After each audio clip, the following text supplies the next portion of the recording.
The price of copper is exploding. In January of 2026, copper surged to record highs, pushed there by a rare combination of global demand, supply constraints, and a growing realization that copper isn't just another metal, it's infrastructure itself. For a lot of people, that kind of price action feels like a once-in-a-generation opportunity. You buy early, watch it climb, and when headlines turn euphoric, you sell. Simple. Except when the tax bill shows up. Because copper doesn't get special treatment just because it's useful. It doesn't matter that it's in power grids, electric vehicles, data centers, or renewable energy systems. When you sell it at a profit, the IRS sees a gain, and it wants its share. And yet, when copper prices surge like this, it can feel like wealthy investors are exiting quietly, without the pain everyone else experiences. That's where the myth starts. The truth is less dramatic and far more strategic. To understand how the wealthy approach copper, you first have to understand how they think about selling in general. For most people, selling is the goal. You buy an asset so that one day you can turn it into cash. That's the finish line. For wealthy investors, selling is often considered a failure of planning. Copper especially exposes that difference in mindset. Unlike gold, copper is rarely owned for symbolism or fear. It's owned because the modern world physically depends on it. That makes it valuable, but also deeply cyclical. Prices spike, pull back, spike again. Wealthy investors know that selling during a spike often creates a permanent tax problem in exchange for a temporary sense of victory. So instead, they ask a different question. How do I extract usefulness from this asset without triggering a taxable event? The first answer is borrowing. When copper-linked assets rise in value, they become more powerful as collateral. Lines of credit, asset-backed loans, and structured financing don't require selling. Loans aren't income. They don't generate capital gains. The copper stays intact while liquidity appears elsewhere.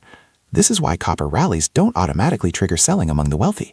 Rising prices don't mean exit. They mean leverage. The second layer is where copper lives. Some investors hold copper exposure inside tax-advantaged accounts, depending on the instrument and custodian. When gains occur inside those accounts, they don't immediately appear on a tax return. In traditional accounts, taxes are deferred. In Roth-type structures, qualified withdrawals may never be taxed at all. Copper doesn't need to escape taxes forever to be effective. It only needs to avoid taxes now. Then there's a strategy that feels counterintuitive if you've never seen it in action: giving copper away. Wealthy investors who already give to charity often donate appreciated assets instead of cash.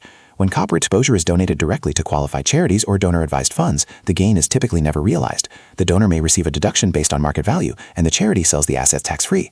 From the outside, it looks like value vanished. In reality, it was redirected. Another strategy only reveals itself over time.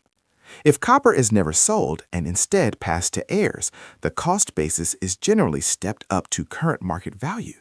Years, sometimes decades of appreciation disappear from the capital gains calculation. No taxable sale ever occurs. This is why copper holdings can quietly persist across generations, not because they're forgotten, but because selling them would undo the strategy. Even when selling does make sense, it's rarely done alone. Copper gains can be offset by losses elsewhere. A weak year in one asset can neutralize a strong year in another. Losses can be carried forward. Timing can keep income below surtax thresholds. Taxes are managed at the portfolio level, not the asset level. But copper adds one more wrinkle most people miss. Because copper is tied so closely to global infrastructure and electrification, price spikes often come with political pressure, supply bottlenecks, and regulatory attention. Wealthy investors factor this in. They don't just ask what copper is worth today. They ask how policy, trade restrictions, and industrial demand could affect it 5 or 10 years from now. That uncertainty makes selling even less attractive. Instead of trying to time the perfect exit, they structure ownership so copper can rise, fall, and rise again without forcing a taxable decision. There's also confusion around copper ETFs and funds. Some are structured in ways that generate taxable events even if you don't sell, particularly those tied to futures contracts. Others behave more like equities. The difference isn't obvious from the ticker symbol. The wealthy read the structure first. Most people read the headline. So what does this mean for regular investors watching copper hit record highs? It means copper itself isn't the danger. The danger is assuming that price appreciation automatically means it's time to sell. Owning copper isn't taxable. Holding copper isn't taxable. Selling copper at a loss isn't taxable. Taxes appear only when gains are realized, and the wealthy work tirelessly to control when that moment happens or whether it happens at all. That's why it looks like they sell copper without paying taxes, not because they found a loophole, but because they built a system that never forces them to sell at the wrong time. This video is for informational purposes only. It does not constitute legal acts or investment advice.